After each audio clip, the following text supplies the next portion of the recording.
a little. Welcome everyone. I'm Kimberly Healy, and I'm stepping out here today to talk about my thoughts on spirituality and dating. I'm excited and also a little nervous to share this because it's a bit of an edge. So since we're going to talk about spirituality, I want to invite you into a tiny practice. I don't know what your spirituality is, and I want this talk to be open to anybody on any spiritual path, more or less. I try to pick 5 things that we might all have in common, no matter whether we're Muslim, Christian, Buddhist, on our own path. So to start with, I'm going to invite you to come into your body, especially your back body. So if you're standing or sitting, just lean back a little bit. So our spirituality can be this incredible support, whether it comes to you as faith or as knowledge or as practice, just leaning back and feeling how you are supported.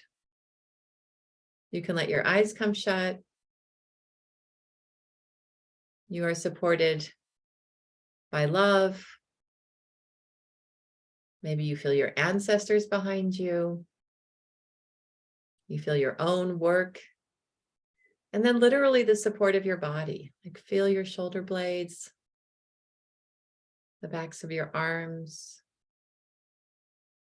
the back of your neck, back of your head. I'm going to invite you during this talk to just touch back into this place of support, of being able to lean back and knowing, whatever your practice might be, knowing that there is more to your experience of the world than what's in front of you, right?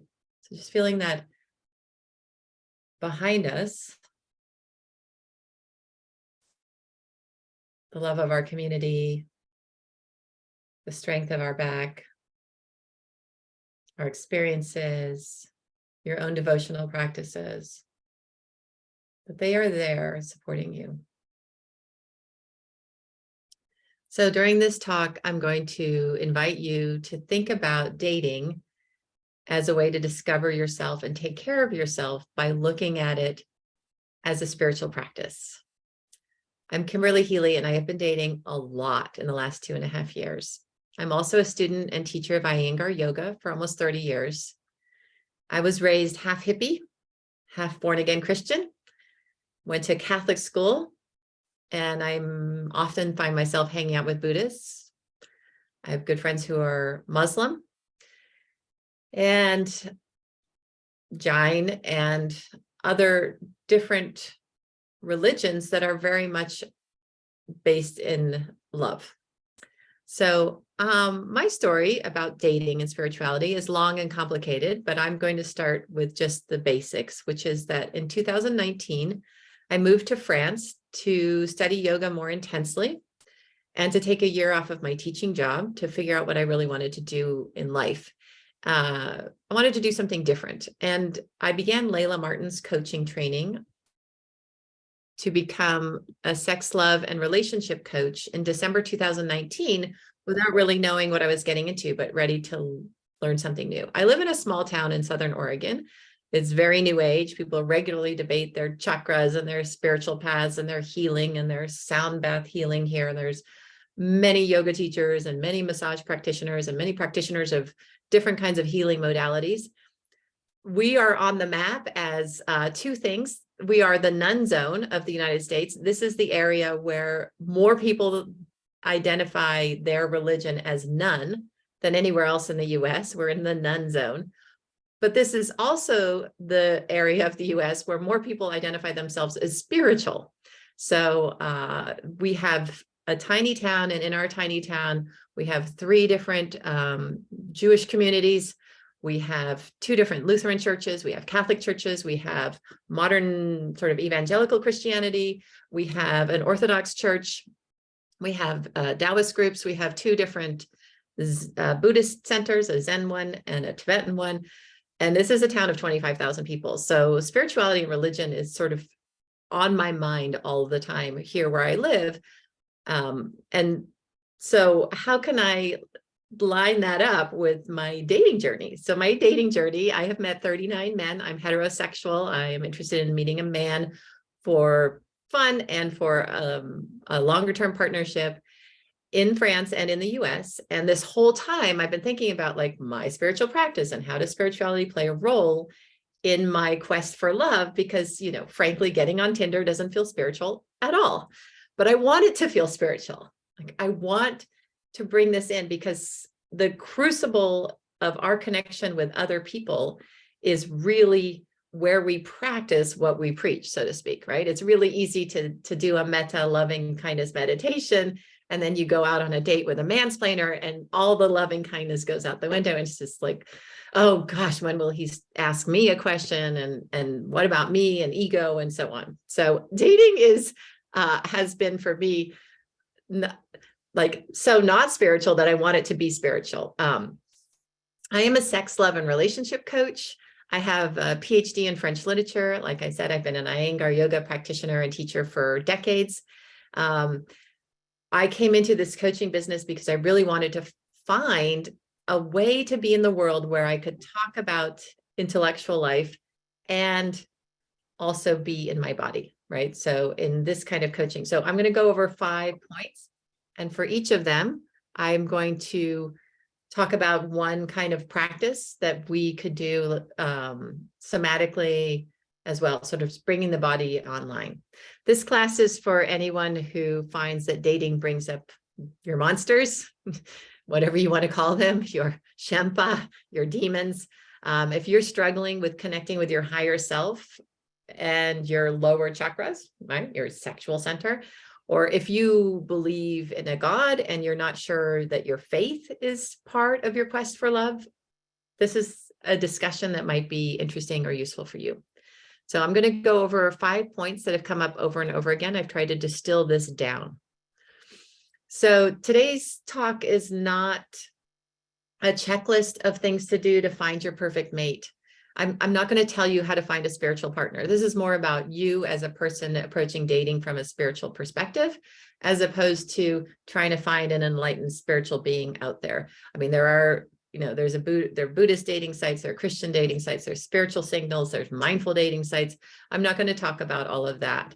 I'm not so sure about trying to find a spiritual partner.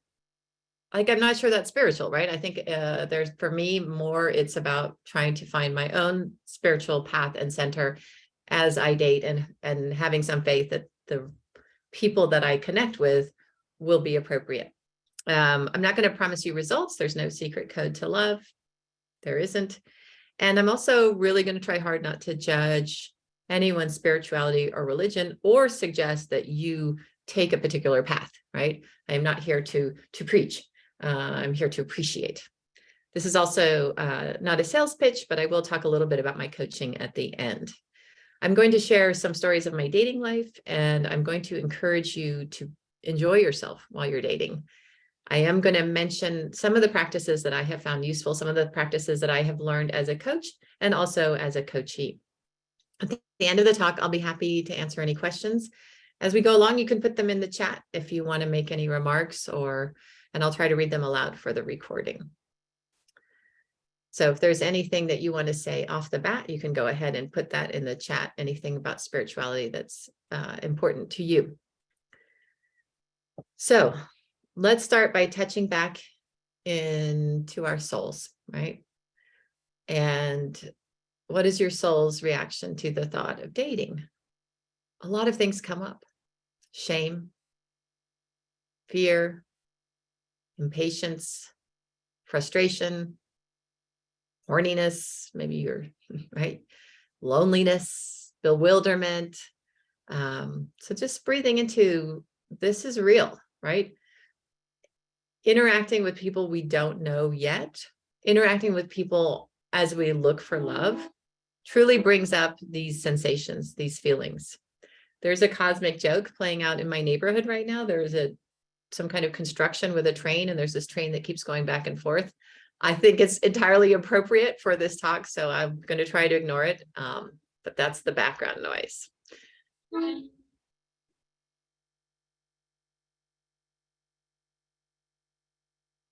So there is a way that online dating can be a spiritual practice or an exquisite form of self-care or an adventure in self-discovery.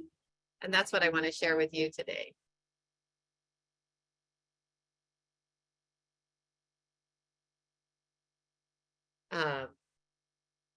I wish that I could help everyone and support everyone, because these are lonely times, these are vulnerable times, and these can be scary times. Maybe you're not scared for your physical safety, but you're scared to get hurt, right? Or to get destabilized. So I want to celebrate that we're even having this conversation, that we live in, I live in the United States, that I am in a country where I can freely talk about spirituality, different religions, different spiritualities, and I can freely talk about sex and love.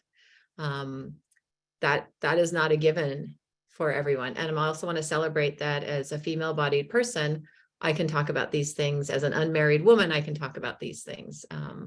In that's an incredible gift.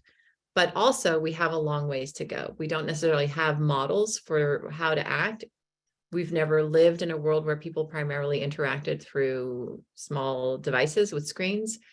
We haven't got role models for how to be in partnership if we're outside of the traditional US model of a nuclear family. So we're in challenging times, and spirituality is maybe a way for each of us to craft a dating journey that makes sense for us, but we also have all of these other narratives going on outside of us. So I'm on the dating roller coaster, just like anyone who might be listening to this talk. This last weekend, for example, I met 3 different men in different contexts. I experienced fears of rejection. Like, just in a few days, I laughed and laughed and laughed. I experienced silent rage. Like, I shut down. I experienced physical frustration. I experienced boredom, despair, surges of adrenaline, total confusion, sadness, and the list goes on. And I am a longtime practitioner of yoga. I was not experiencing equanimity, like, not at all, right? Did he text? Is he going to text me? Does he like me? Oh my gosh, is he ever going to ask any questions about me? Why is he talking about his work? Why, what are we going to do next? Should I go on a walk with this person? Should I not? Like, I'm so far from the spiritual ideal that I know about from my yoga studies, right? It's so far. And this happens to all of us, right? We don't know when to say no or yes. We feel silly because we get sort of overtaken by the idea they may like us or they may not like us. We ask ourselves lots of questions, like, what is the right thing to do? Where should I go? I met someone that I liked a lot, right? I met someone and I might have hurt their feelings, right?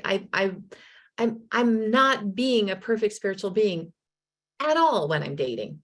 And for me, that's kind of the point, because I'm pretty good at life as an adult, but here I'm sort of in the muck of it. Like, so for me, this is the time when I can really, like, take it off the mat, as we say in the yoga world, like, really practice what I preach.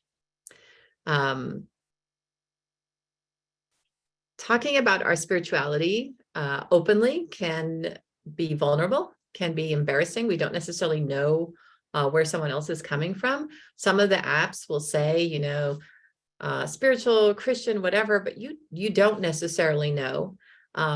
There can be a fear that talking about our spirituality can put people off, right? That we somehow are actually distancing ourselves. There's also the feeling that maybe it's not going to make sense when we put into words where we're at on our journey, or it'll be laughable, that other people won't share our devotion. It's a little bit like, taking your socks and shoes off, like you're sort of showing yourself, your bare self. It can be challenging. So let me move into my 5 key points. Try to distill this down. So sort of from the most basic to the most abstract, and sort of thinking about, like, the work of connection. When we think of dating as a spiritual practice, we can drop deeper into ourselves, but like I've been saying, it's also makes it harder on some level because we're taking it more seriously, like how we show up in the world. So for each of these 5 points, I'm going to mention some practices that I do. So the first point that I think is really important is that any path that I know of in spirituality involves something that is called practice. So practice can be prayer. Practice can be meditation. Practice can be asana practice and yoga. Practice can be ablutions, right? Cleansing the body. Through spirituality and religion, we can drop into things that are practices and really get out of goal-oriented behavior. Mantra chanting, for example, right? Something that we do, we show up and we do it day in and day out, even if it's for 5 minutes or 15 minutes, right? My yoga practice, I just keep doing it. I don't know where I'm going.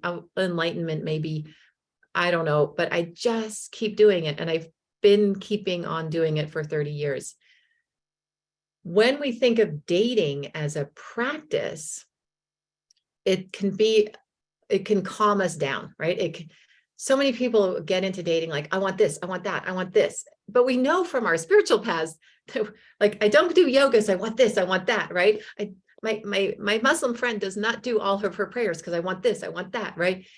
She does them because the process itself, the ritual, the practice itself brings something.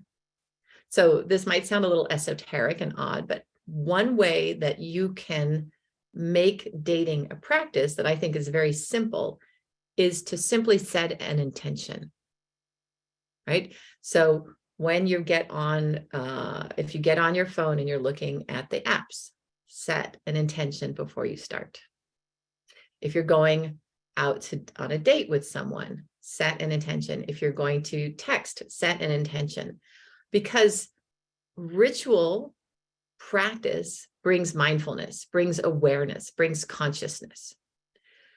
I didn't used to really believe a lot in setting intentions because I thought it was like making a wish. But what I mean by setting intentions is I'm going to stay steady and true to myself in this way for this amount of time, right? So for example, I recently went on a date last Friday, and I literally told him my intention is just to have fun. It was Friday night. I wanted to relax. My intention is just to have fun. That's it. You don't always have to say your intention, but you need to say it aloud too. You can say it to yourself, right? And as we say our intention to ourselves, we can stick to them. So when that date on Friday became very much not fun, I decided to leave, right? I said, this is not working for me. I think I'm going to go home. So we can set our intentions for each encounter with another person. That's not about them having to be this or be that, but it's about what we are doing as a practice. You can set your intention for swiping, for texting, right? Like I met someone else, I really like him. I want to text with him all the time. That's not intentional, right? I want someone to like me. I want it to be, I want that. I'm hungry for that.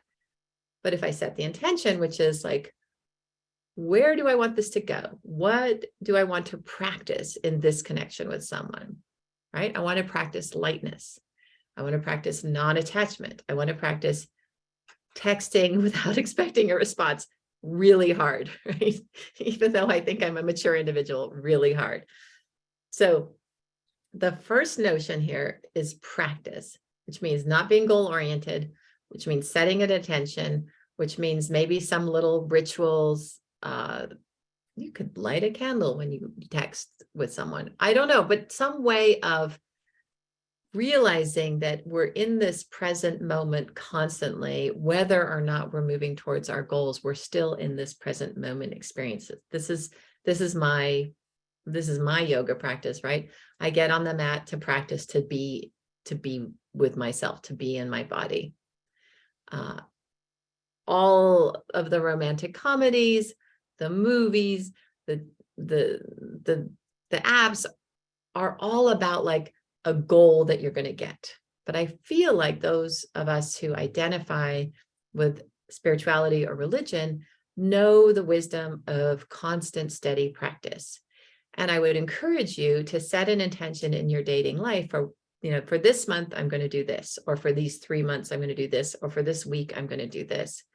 And just try it as a practice. Like once a day, I will look at the apps for 5 minutes, or once a day, I'll send a text I wanted to send with this intention, with this setting, this sort of mindfulness around what I want or don't want. So that's the first step.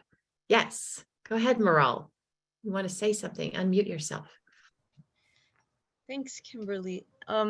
I have a question. So I know how you mentioned like you were navigating so many different emotions, right? And Yes.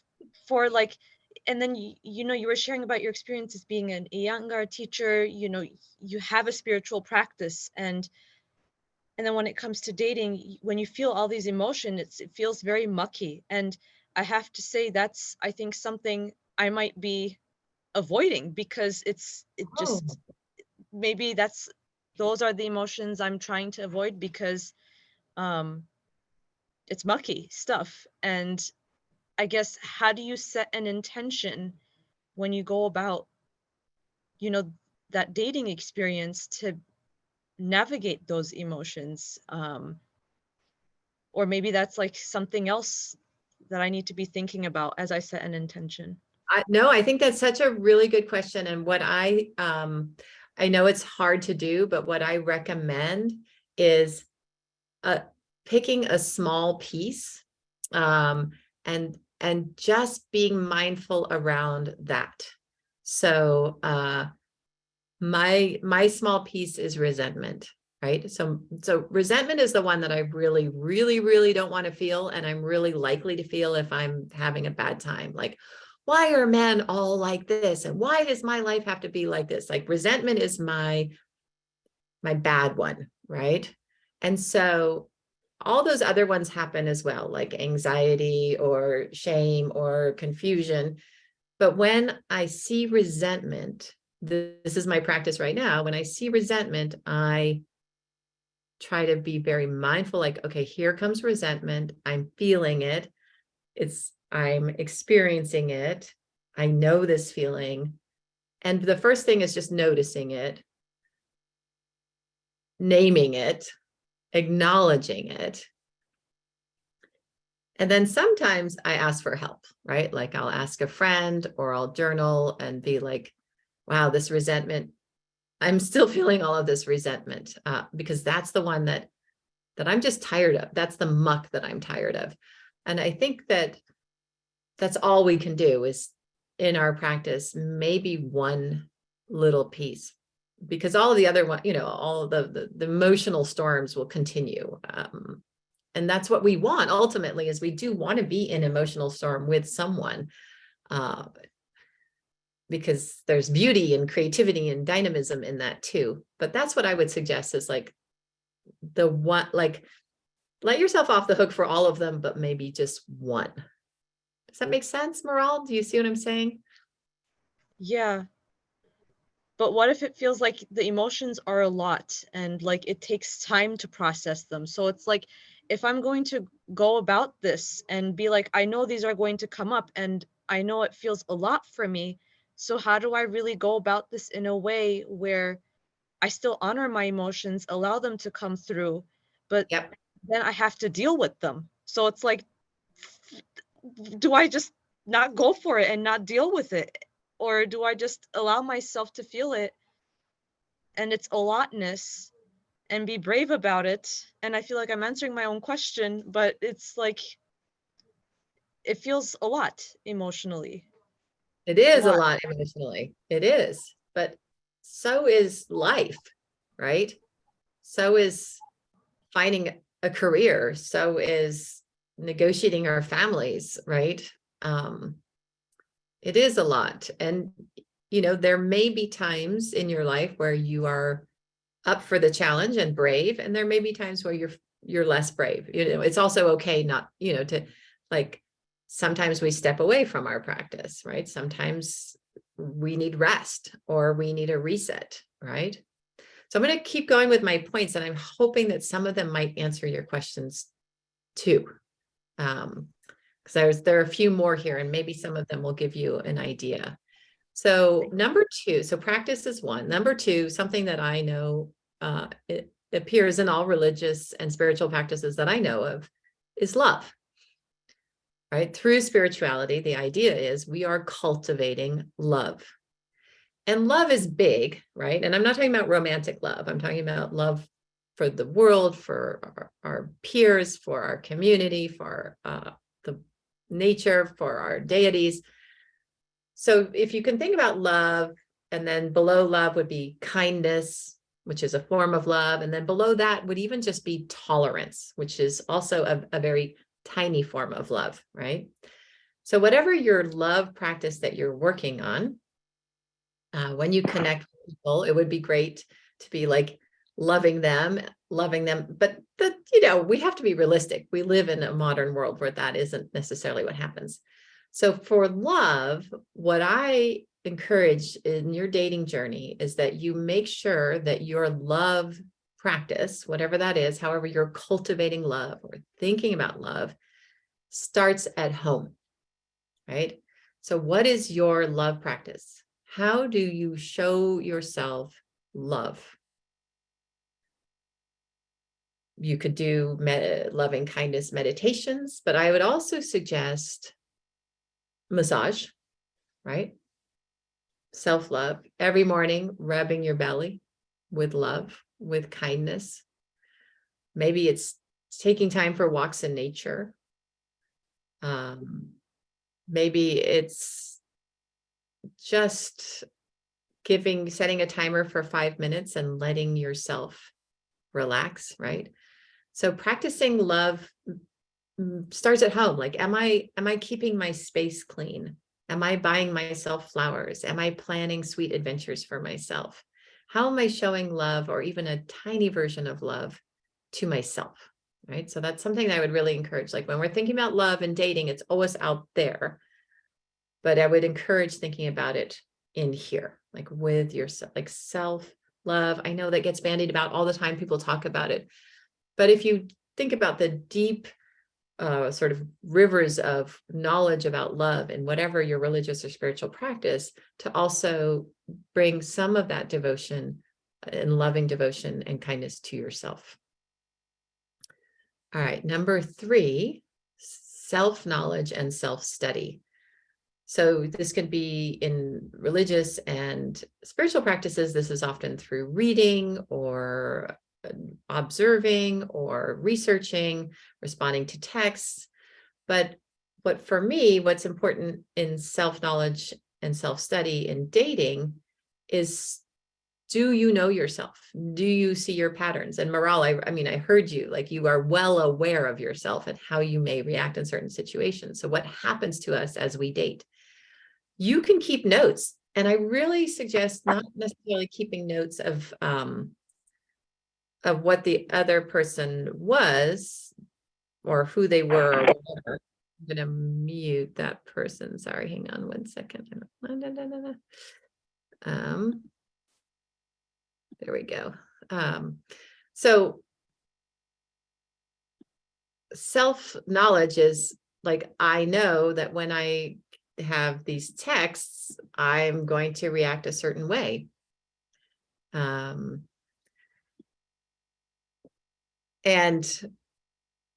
through some kind of journaling or keeping notes, like then you can start to see how you're responding. So someone had a question in the chat about losing themselves. And this is a really important part to sort of become more aware of yourself, how you are in relationship. Even bringing it up that I don't want to lose myself with someone else is the beginning of self-study, is the beginning of knowledge of the self. So journaling is really important. A lot of people who are dating coaches will say, you should write a wish list, all of the things that you want. And on a second. Yes, sorry, I'm having a little technical problem.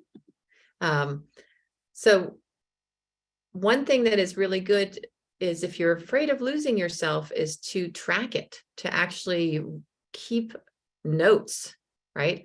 I like writing emails to myself, because then I know where they are and I can go back and look at them. Like, for example, I went on a date with someone and they were unkind to me, and they were really attractive, and they were the kind of person I really want to be with. They're very tall, and they were European, and they were very stylish, and they were very interesting, and they were cold as ice. And yet I persisted in trying to make a connection with this person, right? Which is a bad idea. But that's where I need to like pause and write down, like, what is it that I'm going after? And what is the reality of what I can expect, right? The work of Byron Katie, if you're familiar with that, BYRON KATIE, is really helpful in this. Like, is this actually happening to me from the external world? This man is, destroying my ego because he doesn't love me back. Or is this something that I have put myself in, right? So self-knowledge and self-study is a little sticky and a little icky and a little complicated, because knowing ourselves and knowing our desires and knowing our patterns isn't necessarily fun. It's sort of like picking up the rock of our subconscious. But I think it's really important to name it. Like, when I went on the date with this person who didn't return my affections, I felt this way, right? I felt cold on the inside. I felt invisible. I felt like I didn't exist. And putting those things into words, not necessarily to anybody else, but somewhere where you can see them again, is the beginning of seeing where the losing oneself begins, right? That date, I don't know if that aligns with your experience, but that date was definitely where I could see the temptation to go into the losing of my, well, it doesn't matter. I'm not particularly at ease with this person, but I want that thing. So tracking it, noticing it, taking time to journal, taking time to write down just like a sentence. After this date, I felt this and this. All right. Even right now, just saying aloud, like, what I am feeling in my body, how it is to be me in this moment. I think that can help with the losing oneself, because you can start to see it on the horizon before you're so in it that you can't get out of it again, right? All right, I'm going to move on to number 4. So it was practice, love, self-knowledge. Number 4 is faith, right? Beliefs. What do you believe about yourself and the world? What messages have you internalized? Do you even believe you're going to meet someone? Do you have any confidence in it? You may have faith in your spiritual path. You may have faith in your God, but do you have faith in things working out for you? Faith is really interesting, right? Leap of faith. Can you believe in your process for yourself? Do you have internalized messages that don't say you are a blessed being, worthy and deserving of all the love in the universe? One practice that for me really, really helps with faith, and that I do a lot in coaching, is breath work. There are different types of breath work. There's intense breath work where you breathe in and out through the mouth, but there can also be very gentle breath work, just breathing in and out through the nose. So if we lay down, we relax, we set an intention, and we breathe for 5 minutes and drop into our bodies, our sensations, we can learn to trust our intuition, our insights. We can feel more about what's going on in us. We can learn to feel safety in ourselves, and safety and trust can lead to faith that things are going to work out, that the universe or your God wants what's best for you, that something greater is out there that really wants you to experience fulfilling love. You deserve it. cultivating faith is a challenging spiritual path, but I think it's one that we all want to go on a little bit, but it can be, it's easy to get derailed, right? You can read an article in the New York Times, everyone's single, nobody's happy, right? But if you can come back to for me, some kind of breath work or physical being in your body, you can learn to have this faith and trust and safety. So before I forget, I'm here to help on this journey. If you're interested, if some of you are interested in moving into actual coaching and diving deeper in this, I offer a one-on-one session. You can do a breakthrough session, and I'll post the link in the comments at the end. I'm happy to talk to you. And for 1 hour, I offer 1 free hour that is for, if you are interested in exploring coaching. I like to meet with people for an hour to see if we're a match and to see if I can help in any way. I'm going to put the link in the chat here. Because in my coaching, I don't consider myself a spiritual coach, not at all, but I do want people to go deeper into their somatic reality and address obstacles that are there in their actual body. And I give pragmatic tips and help people to move along, just like how to figure out who they want to date, how they want to date, how to manage their dating journey in the external, but all of this internal work is also really important. As we go through life, our desires for love are different, and I can really help you sort of hone in on your desires, do practices that let them settle and be real, make it clear for you, and then help you take action steps to find what it is that you're actually looking for. So the link to book is in the chat. And you can turn dating into a self-love practice. Like, I did share all those emotions that have come up for me this last weekend, but what I want to also add is, because of the work that I have been doing for the last 2.5 years, none of them threw me off, right? I was in them. I had shame, I had rage, I had disappointment, I had excitement. And here I am still showing up. I am eating and sleeping fine. I am moving forward.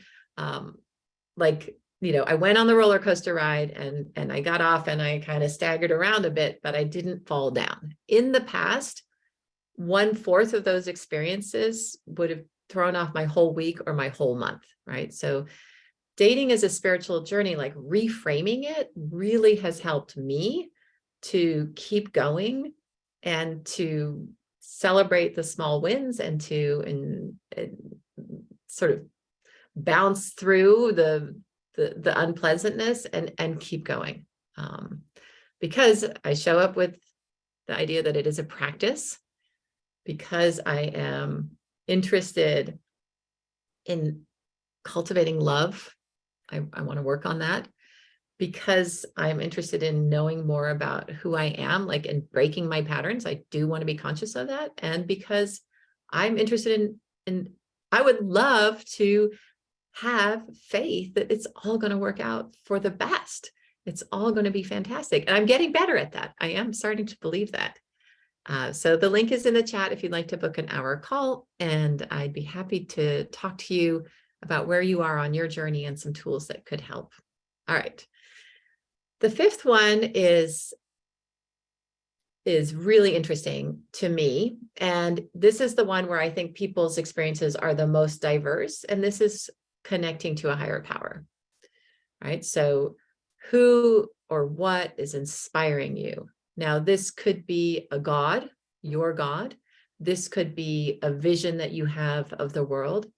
This is a place where for some people, it's an archetype, right? It's a goddess power, or even a power that comes from nature, that is the spiritual part that you tap into that is bigger than you. And one way that this can show up in dating is to ask for help. Like to ask for help from the metaphysical being or beings that you believe in.